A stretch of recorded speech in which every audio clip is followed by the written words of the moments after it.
Hey, it's Jen Vax with YourColorStyle.com, and in this video, I'm going to share with you the new release of my color fans, color palettes, and color wheels. There is some significant changes between the previous color palettes and colors versus what I've done to make some updates.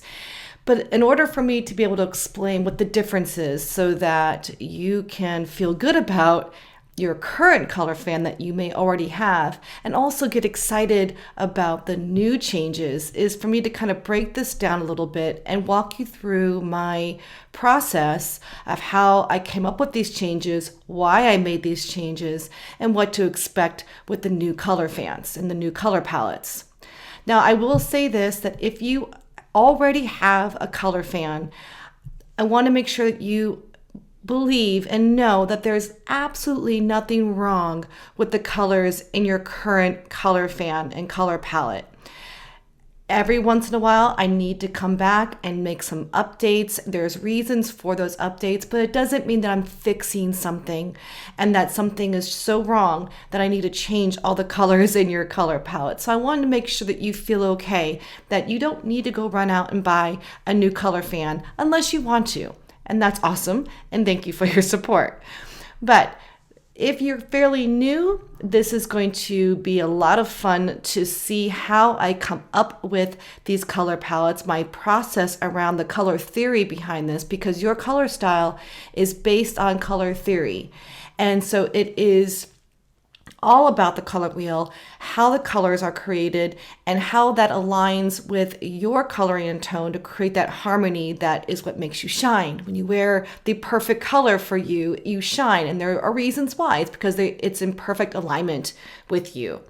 So I work very hard at crafting these colors in such a way that it's easy to understand for you to see what's in your color palette, easy to understand why these colors are right for you. And also, I like full transparency. I want you to know the reasons why these colors exist, why I've come up with them, and how it's based around the system within your color style. So, in order for me to share with you all the changes, and if you're new to your color style, you won't necessarily care about the changes. You're just going to want to know about the color palettes. Totally get that. But if you have been around for a while, you're going to want to know. I need to break down in color theory how I got to this point. So what you're looking at on the screen right now is the newest version of the Bright color wheel. Now, you might at first glance say, especially if you've been around for a while, there's not much of a difference here. But there is some important changes and differences, and so I'm going to go through that. But in order to do that, I need to back up. So I'm going to share with you how this color wheel is created at its basic form. The Your Color Style color wheels are based on the printing process. So instead of using the primary colors that you might have learned in school, red, yellow, and blue, it is based on magenta, yellow, and cyan. Now, I made that change a little over a year ago, maybe a little longer, because if I created the color wheel with red, yellow, and blue, I don't have any magenta, which is a key color for those with cool undertones. And so I kind of force fit it in there, and it was awkward. And it didn't really line everything else up. It was a challenge that I didn't really focus on at the time, as I created new updates to the Bright color fan. I had made some changes and started using this color method, but I still hadn't done that for the soft color palettes. And so you're going to see some bigger changes with the soft color palettes because they haven't been updated in quite a long time. So we're going to start with magenta, cyan, and yellow. You may have heard of the CMYK process. It's the 4 inks that go into the printing process. It's also, if you have an inkjet printer, it is the 4 inks that are in your inkjet printer. These are the inks that are used to create the colors on the color fans. And so it makes way more sense to work with these primary colors versus red, yellow, and blue. Now, you'll still get those colors, but everything's just a little bit different now. So we're going to start with magenta, cyan, and yellow. As I mix those colors together, you can see that I've got red right here. Red is created with an even balance of magenta and yellow. Now, I know that you're noticing that it's not evenly spaced here. There's a reason for that, and I will talk about it as best I can as to why. Over here, we've got the cyan, there's magenta, and when these two are evenly mixed, we get blue. It's like a royal blue. It's a very intense blue. And then cyan and yellow evenly mixed makes green, which is right here. Now, before I move on to the complete color wheel that I've come up with, I want to explain a few things. First, for whatever the reason is, there's not a lot of variation between magenta and the red.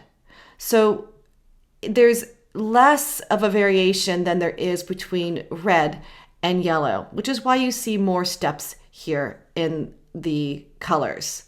The other reason is that in my previous color wheels, red was always kind of living over here, and green really struggled and sometimes was over here and sometimes over here. But the reality is that red, true red, the even balance between magenta and yellow, and green, the even balance between yellow and cyan, are neutral colors, if you will. They are perfectly balanced, warm and cool, and a true version of both of them works for warm undertones and cool undertones. It's neither a warm color or a cool color. It's right there on the line, if you will.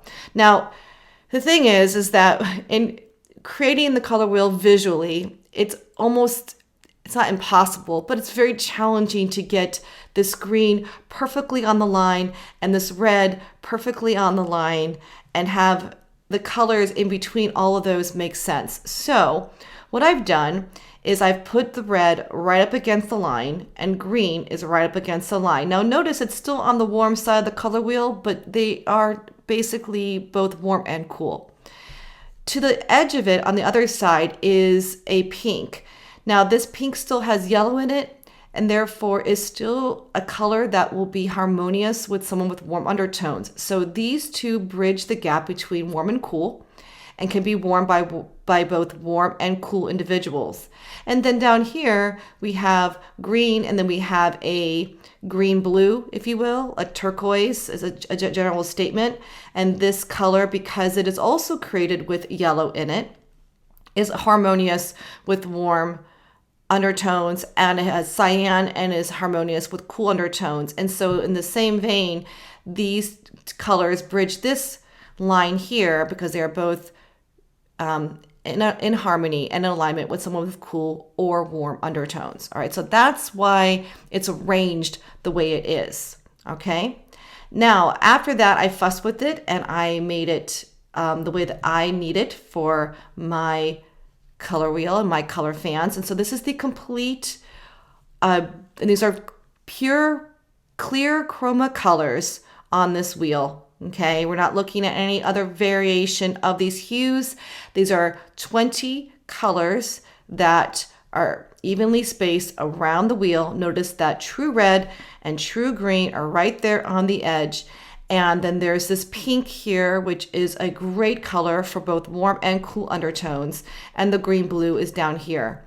The numbers have changed quite a bit because I've removed some redundancies. I've also added another version of blue, which I didn't have before in the original color fans. So now we've got cyan, which is a nice bright baby blue almost. We've got royal blue here, which is the even mix of cyan and magenta. And then we just have blue, which is a little bit of a softer blue. And that's right here, kind of like a medium blue. And so now we've got a lot more blues in this color wheel than we had before.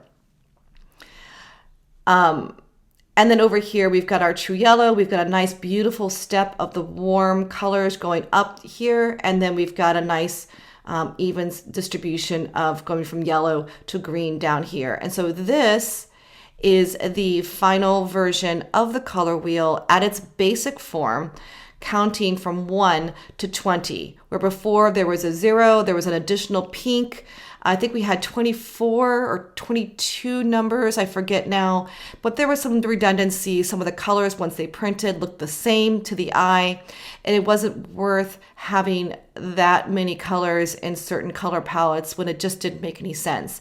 And now I have it in a way that's lined up where it's just a beautiful system. It's a very systematic color wheel, and you can use it now to do effective and beautiful color combinations and understand where your sweet spot might be within your color palette, which is a whole nother conversation. We're not going to do that right now. I want you to understand the color wheel. All right, so now that you understand the basics of the color wheel, I'm going to end this video, especially if you just wanted to know why the numbers have changed and why the colors have changed at a general level.